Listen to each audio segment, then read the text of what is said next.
bahwa hakikat berpuasa itu perilakunya pada kata imsak, yaitu menahan diri, mengendalikan diri.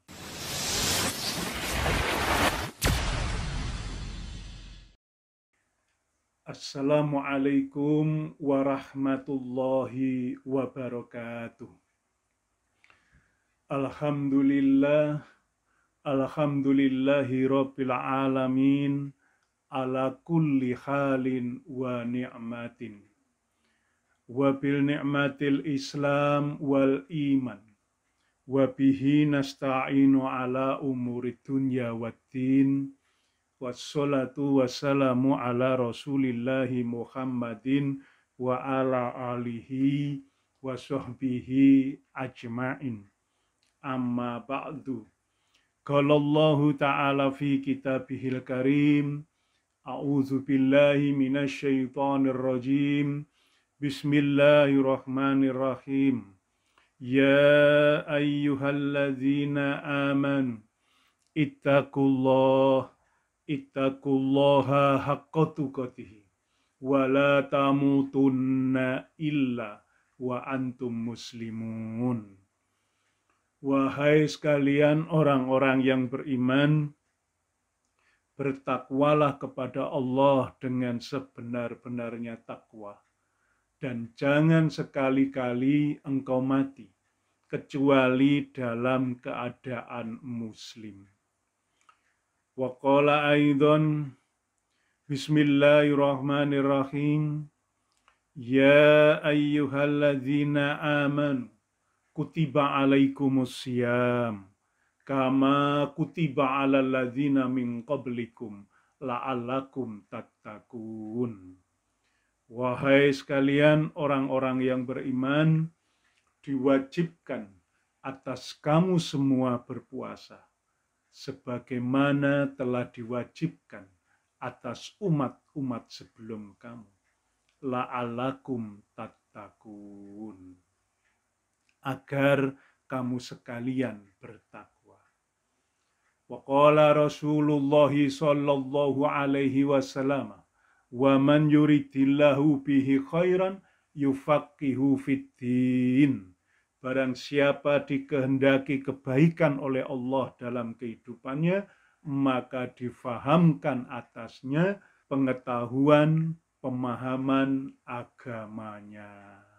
Shadaqallahul azim wa shadaqta rasulin karim. Bismillahi masyaallah la khawla wa la quwata illa billah. Ilahi anta maksudi. Ya Allah, hanya engkau yang kami maksudkan. Wa ridhoka matlubi, dan hanya ridhomu yang kami tuju. A'tini bima'rifataka wa mahabbataka. Berikanlah kami cahaya pengenalanmu dan cahaya kasih sayangmu. Amin ya rabbal alamin. Bapak Ibu yang dimuliakan dan dirahmati oleh Allah, sahabat-sahabat mulia, keluarga besar PT Catur Elang Perkasa yang berbahagia. Alhamdulillahirabbil alamin. Dengan segala keberkahan yang Allah limpahkan kepada kita, akhirnya kita bisa memasuki bulan suci Ramadan sebagaimana yang kita impi-impikan bersama. Alhamdulillah, mudah-mudahan Allah memberikan berkah Ramadan dan juga menyampaikan kita hingga paripurna di ujung akhir Ramadan. Jamaah yang dimuliakan dan dirahmati oleh Allah, keluarga besar PT Catur Elang Perkasa. Beberapa hari kita lewati di bulan Ramadan ini, tentunya karena masih awal-awal, sepertinya secara fisik kita agak mengalami gangguan fisik, mulai dari lemah ya, dan sebagainya. Bapak Ibu yang dimuliakan dan dirahmati oleh Allah, bulan Ramadan adalah miniatur kehidupan. yang di dalam bulan Ramadan terdapat ritual kewajiban berpuasa. Bukankah sebagai miniatur mencerminkan bahwa kehidupan pun juga berpuasa? Apabila kita tilik dan kita lihat secara jeli, maka hampir keseluruhan hidup kita sehari-hari tidak lain adalah berpuasa. Berpuasa di bulan Ramadan, hakikat puasa adalah imsak. Seperti yang kita sering dengar, kata imsak, imsak, imsak, yang dikumandangkan setelah kumandang kalimat sahur, sahur, sahur. Imsak artinya menahan diri. Maka orang yang berpuasa hakikatnya adalah belajar sehingga mampu memiliki keterampilan untuk pengendalian diri. Mampu untuk menahan diri. Bapak Ibu yang dimuliakan dan dirahmati Allah. Karena Ramadan adalah miniatur kehidupan. Meskipun cuma 1 bulan, tapi dia memberikan pelajaran hikmah yang mengajarkan untuk sebagai panduan menjalani totalitas kehidupan selama setahun berikutnya. Maka ada 3 hal yang perlu kita ketahui bersama. Saya sempat ditanya oleh salah satu warga dari keluarga besar PT Catur Elang, ya, dengan pertanyaan yang cukup dalam, ya, karena menanyakan persoalan apa itu takholli, takhalli, dan tajali. Yang ketiga-tiganya merupakan istilah yang seringkali dipakai di dalam ilmu tasawuf, terlebih-lebih di dalam kitab Ihya Ulumuddin. Tampaknya saudara kita ini punya keberminatan, ketertarikan terhadap dunia tasawuf. Tapi barangkali saya mau menjelaskan dalam kaitannya sebagai Ramadan, berpuasa adalah miniatur kehidupan. Bahwa hidup ini tidak lain dijalani dengan cara berpuasa. Maka nanti ujung-ujungnya kita akan mengkaitkan dengan yang ditanyakan oleh saudara kita tadi, yaitu takholli, takhalli, dan tajali. Tapi pada kesempatan kali ini kita akan menjelaskan 2 hal terlebih dahulu. Baik, Bapak Ibu yang dimuliakan dan dirahmati oleh Allah. Seketika kita ini menjalani kehidupan, maka agama mengenalkan sesuatu yang penting, yang ini merupakan siklus. Di mana tiap-tiap siklus ini itu berbeda pada tiap-tiap individu. Saya ulangi, siklus ini pada tiap-tiap individu berbeda-beda. Dan umumnya kehidupan ini memiliki 3 siklus. Ini penting buat kita bersama. Mari kita lihat. Yang pertama, bahwa untuk bisa hidup, syarat untuk bisa hidup itu adalah kemampuan untuk mengatakan tidak apa-apa yang diharamkan atau dilarang oleh Allah. Jadi kemampuan menahan diri dari apa-apa yang dilarang oleh Allah. Jadi imsak itu kemampuan menahan diri, kemampuan mengendalikan diri. Pada siklus awal manusia agar tetap bisa hidup, maka dia harus mengikuti aturan untuk memiliki kemampuan menahan diri dari apa-apa yang dilarang. Bahasa agama, apa yang diharamkan. Atau bahasa umum, apa-apa yang dilarang oleh akal kita. Contoh, paling tidak untuk bisa hidup kita dilarang meminum racun. Karena racun itu bakal mematikan, membahayakan hidup kita. Maka untuk menunjang eksistensi kita, maka jangan melanggar apa-apa yang dilarang. Kalau di dalam kehidupan barangkali racun. Jangan memakan apapun yang membahayakan dirimu.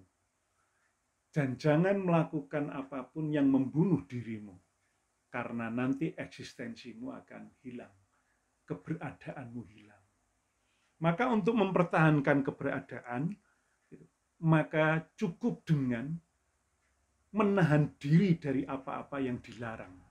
Kalau kita kaitkan dengan agama Allah Islam, maka kaitannya adalah dengan pengharaman makan babi, bangkai, darah, dan apa-apa yang disembelih tidak dengan menyebut asma Allah. Kalau menggunakan idiom para wali Allah, wali songo, maka dikenal ajaran molimo, ajaran tentang 5 hal. Madat, madat itu menggunakan narkoba, main itu judi, mabuk itu minuman keras, kemudian madon itu zina, dan maling atau mencuri. Kelima hal ini apabila dilakukan menghilangkan eksistensi diri kita. Apabila kita ini melakukan madat atau narkoba, maka hilang kewarasan, hilang pengendalian diri secara total. Apabila kita ini main judi, maka beresiko menimbulkan amarah, dengki, permusuhan. Ini juga menyebabkan eksistensi diri kita bakal hilang. Karena menimbulkan permusuhan, menjadikan ancaman bagi kehidupan. Begitu pula apabila kita mabuk, maka resikonya hilang akal. Kemudian madon wanita, maka kehilangan moral. Dan kemudian yang terakhir adalah maling atau mencuri. Ini perbuatan yang juga dilarang. Nah, itu idiom-idiom, simbol-simbol di dalam agama. Itu. Baik waliullah, wali-wali Allah, wali songo maupun agama. Yang apabila kita turuti itu, maka kita punya eksistensi keberadaan. Baik keberadaan sebagai makhluk hidup, keberadaan akal, keberadaan moral, keberadaan hukum, dan sebagainya. Inilah sebabnya kenapa? Karena kita memiliki tubuh fisik. Maka jika iblis pertama kali itu mendapatkan perintah dari Allah berupa perintah itu sujud kepada Adam. Berbeda dengan Adam. Maka Adam dikenalkan pertama kali dengan perintah yang bentuknya larangan. Janganlah memakan buah. Yang nanti penghujungnya disebut dengan buah khuldi. Ini. Adam pertama kali diperkenalkan dengan kata larangan. Ada batasan. Kenapa? Karena memang diri kita terbatas. Nah, ini jamaah yang dimuliakan dan dirahmati oleh Allah. Maka sejak awal diberitahukan kepada kita tentang larangan. Inilah mengapa di antara kita punya kecenderungan untuk mengenalkan pendidikan kepada putra-putri kita itu lebih banyak cenderung kepada larangan-larangan. Karena secara kecenderungan manusia ini merasa bahwa dirinya itu hidupnya di dalam ancaman. Maka manusia selalu mengajarkan jangan ini, jangan itu, jangan ini, jangan itu. Bentuknya adalah larangan. Nah, ini silakan dikembangkan lebih jauh. Maka di dalam dunia tasawuf dikenalkan istilah taholli. Di dalam tahapan tazkiyatun nafs yang pertama adalah menahan diri dari segala apa yang dilarang oleh Allah. Atau bisa jadi di dalam filsafat dikenalkan istilah berjarak dengan apapun yang namanya keburukan. Segala hal yang mengancam eksistensi, keberadaan diri kita dengan segala implikasinya, begitu, maka hendaknya dijauhi agar tidak mengancam keberadaan eksistensi diri kita. Nah, ini ya. Ini hidup. agar hidup, maka jangan melakukan apapun yang mengancam kehidupan. Karena mengancam kehidupan sama dengan mengancam keberadaan eksistensi diri kita sendiri. Sederhananya, jangan minum racun, jangan bunuh dirimu. Ya. Dalam agamanya, agama memberikan simbol ada larangan-larangan yang disebut menjauhi apa-apa yang diharamkan. Yang di dalam penerjemahan praktek di dalam kemasyarakatannya, Wali Songo itu Kanjeng Sunan Ampel menegaskan dengan ajaran Molimo. Itu 5 larangan. Ya, begitu. Yang sudah saya jelaskan di awal. Nah, ini ya.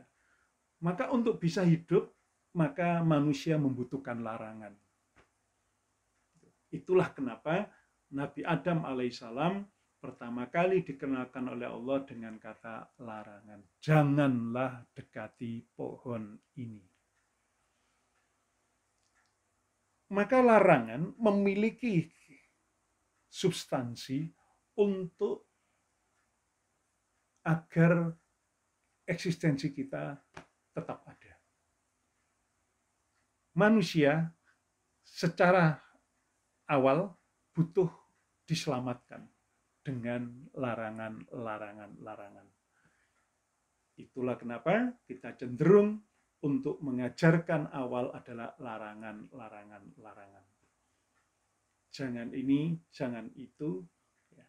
Nah, ini Bapak Ibu yang dimuliakan dan dirahmati oleh Allah, keluarga besar PT Catur Elang Perkasa. Perilaku inilah di dalam dunia tasawuf seringkali diistilahkan dengan nama takholli.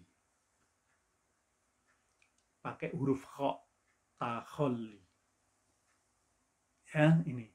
Nah, ini saudara kita yang bertanya apa itu takholli, ringkasnya adalah menahan diri dari segala apa yang dilarang oleh Allah. Maka kita bisa lihat semua apa-apa yang dilarang oleh Allah itu untuk menyelamatkan kehidupan kita. Baik kita sebagai individu maupun kita sebagai anggota masyarakat. Dilarang iri, dilarang dengki dan sebagainya karena itu merusak sistem yang dibangun dalam struktur kemasyarakatan kita. Itu dampaknya ke sana. Maka dikenalkan larangan. Maka pada tahap awal takholli adalah menahan diri. Imsa itu menahan diri. Menahan diri, mengendalikan diri dari apa-apa yang dilarang oleh Allah. Atau tadi berjarak dengan apapun yang namanya keburukan. Sudah bicara nilai, ada baik ada buruk. Jadi kita berjarak. Ya, apapun yang namanya buruk, baik itu di dalam struktur nilai masyarakat dan budaya, apapun yang juga dikenalkan oleh agama namanya keburukan, maka berjarak. Ini tercermin di dalam bulan Ramadan, perilaku-perilaku so'imun, perilaku-perilaku orang yang berpuasa. Lihat orang-orang yang berpuasa. Sehingga kadang-kadang disebut sok semuci, sok suci. Orang-orang ketika berpuasa memasuki bulan Ramadan, dengan kesadaran diri, dia tidak mau melakukan apapun yang namanya keburukan. Sampai-sampai sering menjadi guruan. Ya. Dalam guruan kita sehari-hari gitu. Ya. Kalau ketika Ramadan maka tidak mau diajak melakukan hal yang buruk-buruk. Begitu. Ya. Itu. Sehingga dikatakan, ayo kita melakukan keburukan di bulan Ramadan, maka responnya bagaimana? Gitu. Enggak gitu. Lalu kapan? Nanti setelah Ramadan kita lanjutkan. Nah, seakan-akan Ramadan saja yang menjadikan kita tidak boleh melakukan keburukan. Padahal bulan Ramadan adalah miniatur kehidupan. Artinya Apa-apa yang diajarkan di bulan Ramadan itu bisa dibawa dan hendaknya kita bawa sampai di dalam kehidupan kita 11 bulan berikutnya. Itu yang dimaui oleh agama. Sebab apabila tidak, maka nanti sebagaimana isyarat Rasulullah Shallallahu Alaihi Wasallam itu setelah berpuasa Ramadan tapi tidak terjadi perubahan kemampuan mengendalikan diri, maka Rasulullah mengatakan tidaklah yang didapatkan oleh umatku kecuali lapar dan dahaga. Hanya ritual saja, gitu ya. Tetapi nilai esensinya untuk melakukan perubahan diri tidak tercapai. Nah, ini sebenarnya. Maka hakikat puasa, perilaku puasa terletak pada kata imsak, kemampuan menahan diri, kemampuan mengendalikan diri. Sebab dengan hanya inilah manusia mampu melakukan transformasi value. Kehidupannya diubah menjadi keadaan yang lebih baik, punya nilai. Maka siklus yang pertama, untuk bisa selamat secara eksistensial, maka manusia harus menyadari mampu menahan diri dari apa-apa yang dilarang. Apapun bentuk larangan, apapun yang namanya keburukan, hendaknya berjarak. Ini. Yang kedua, sebagaimana saya sampaikan di awal, bahwa siklus ini, siklus 1, siklus 2, dan siklus ketiga, ini tidak memiliki kesamaan, berbeda pada tiap orang. Ada yang siklusnya pendek alias cepat, dia sampai pada fase itu. Ada yang kemudian panjang. Gitu. Maka siklus yang kedua, untuk bisa mengembangkan daya tahan kehidupannya kepada tingkat yang lebih tinggi, manusia harus memasuki siklus yang disebut dengan kemampuan menahan diri dari apa yang sebelumnya boleh. Ini diajarkan di dalam bulan Ramadan. Ketika bulan Ramadan datang, selain manusia mengenalkan tahalli, berjarak dari apa yang namanya keburukan, menahan diri dari apa yang diharamkan atau dilarang, maka pada fase kedua adalah tahalli. Apa itu? Menahan diri dari apa yang sebelumnya boleh. Itu perilaku puasa. Makan dan minum itu boleh, tidak haram. Begitu. Ya. Makan minum boleh. Gitu. Tetapi ketika berpuasa, sementara dia menahan diri. Dengan penuh kesadaran dia membatasi diri. Nah, ini jamaah yang dimuliakan dan dirahmati oleh Allah, keluarga besar PT Catur Ulang Perkasa. Jadi ini tahap kedua. Gitu. Maka mari kita lihat, dalam bidang kesehatan sekalipun, awalnya manusia adalah sekedar cukup. Jangan melanggar, Anda harus punya kemampuan menahan diri dari apa-apa yang dilarang. Apa-apa yang dilarang jangan dilanggar. Jangan minum racun, jangan membunuh dirimu, jangan melakukan hal yang membuat dirimu celaka. Tapi pada fase tertentu, ketika semua makanan dihidangkan, ketika semua makanan boleh, maka ada saat di mana apa yang boleh itu sementara dilarang. Pada awalnya orang boleh makan daging, boleh makan apapun. Tapi ketika fase tertentu agar hidupnya berlanjut, ternyata dia memiliki hambatan. Mulai sekarang jangan memakan yang berlemak. Jangan memakan makanan yang berdaging. Jangan mengkonsumsi apapun yang berkaitan dengan karbohidrat atau gula. Kenapa? Karena ada fase. Maka apa yang sebelumnya boleh menjadi tidak boleh. Ini namanya tahalli. Menahan diri dari apa yang sebelumnya boleh. Untuk apa? Keberlanjutan kualitas hidup karena ada sesuatu yang dia inginkan. Dan ini berbeda tiap orang.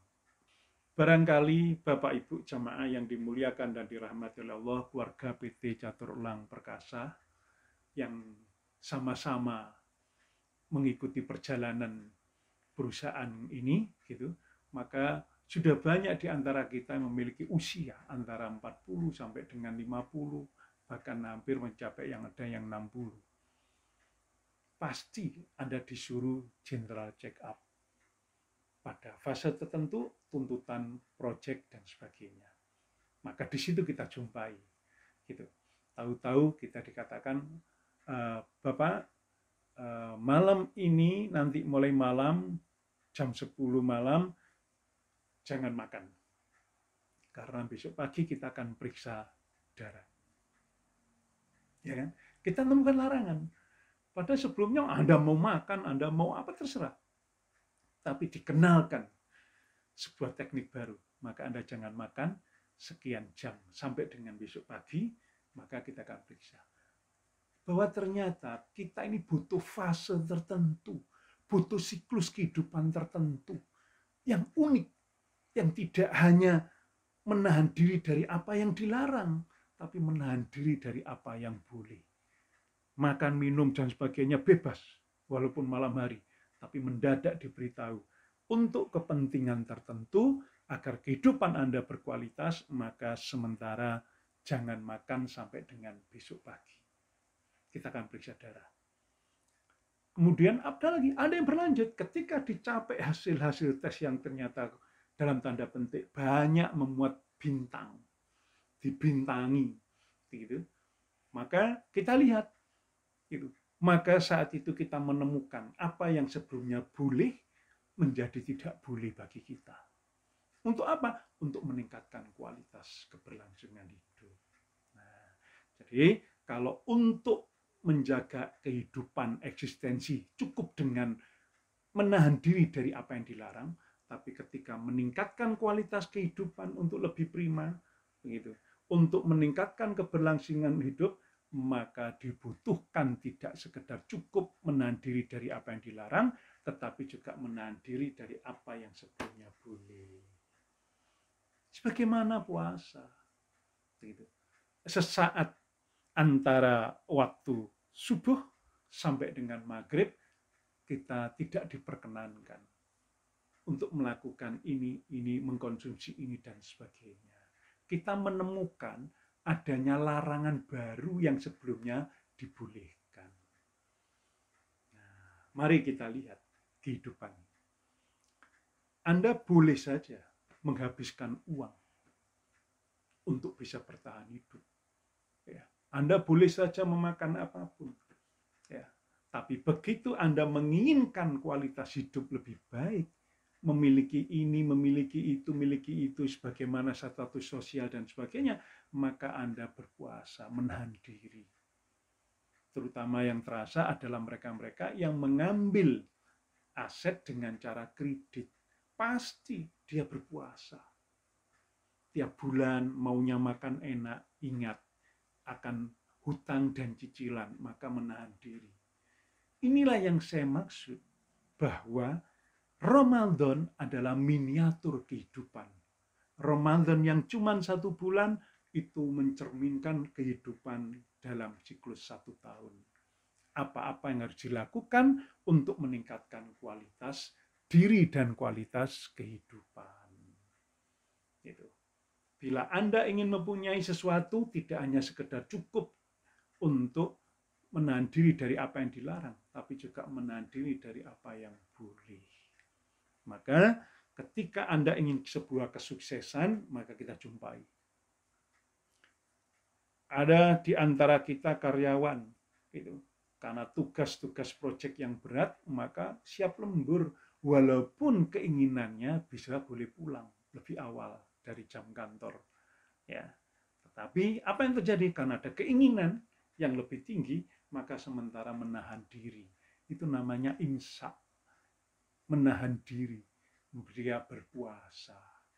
Bagi mereka-mereka yang pelajar, bisa jadi waktunya bermain, bergembira, bebas melakukan apapun, itu boleh. Ya, tapi karena ada tujuan yang lebih tinggi, kesuksesan, ya, keberhasilan di dalam berprestasi, maka menahan diri, ikut les ini, ikut les itu, belajar keterampilan ini, keterampilan itu, yang menjadikan waktu bermain jadi berkurang. Ini kan berpuasa, ini kan imsak, menahan diri dari apa yang sebenarnya boleh menjadi sementara nggak boleh. Ini yang disebut dengan pertapaan, orang yang bertapa. Karena dia sedang bertapa, memfokuskan keinginannya, maka insya Allah terwujud apa yang menjadi dambaan atau impiannya. Begitu. Nah, ini ya jamaah yang dimuliakan dan dirahmati oleh Allah. Ini sebenarnya adalah gambaran paling mudah tentang apa yang disebut dengan takhalli dan takhalli. Kalau yang takhalli pakai kha, kalau takhalli pakai ha. Nah, ini dua tahapan ini sangat penting dilakukan. Makanya kenapa Ramadan itu dilakukan dalam bentuk dua hal, yaitu jauh sebelumnya adalah menahan diri dari apa yang dilarang. Sementara ketika puasa Ramadan itu fase yang kedua, siklus yang kedua, yaitu mulai melatih hidup dengan cara menahan diri dari apa yang boleh. Sementara apa yang dilarang ya tetap dilarang dari dulu sebelumnya. Jadi jangan membayangkan begitu bahwa ketika Ramadan apa-apa semuanya tidak boleh. Setelah Ramadan terus kemudian semuanya boleh, ya tidak bisa. Gitu. Ramadan itu hanya membatasi pada hal-hal yang boleh. Apa-apa yang boleh kemudian dilarang. Makan, minum boleh sebelumnya, kemudian dilarang. Gitu. Ya. Adapun yang haram, yang dilarang oleh Allah itu selamanya, karena dia berkaitan dengan eksistensi hidup, bukan mengembangkan kehidupan.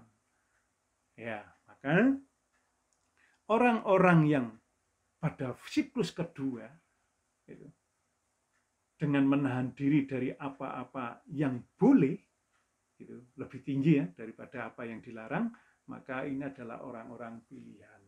Dia menjadi la'alakum tatakun, gitu, menjadi orang yang bertakwa, yaitu orang yang telah sempurna untuk menanggapi perintah Allah, ketaatan kepada Allah. Ini cita-cita idealnya, itu bahwa berpuasa di bulan Ramadan adalah mentransformasi, mengubah agar kualitas hidup jadi lebih baik. Dengan apa? Menggapai takwa kepada Allah. Nah, demikian Bapak Ibu yang dimuliakan dan dirahmati oleh Allah, takhalli dan takhalli. Insya Allah nanti pertemuan berikutnya kita akan sampaikan yang terakhir, yang tajali, yang tak kalah menariknya. Maka dua hal ini menjadi fokus perhatian kita selama di bulan Ramadan. Kesimpulannya bahwa hakikat berpuasa itu perilakunya pada kata imsak, yaitu menahan diri, mengendalikan diri. Dan yang kedua, Ramadan adalah miniatur kehidupan.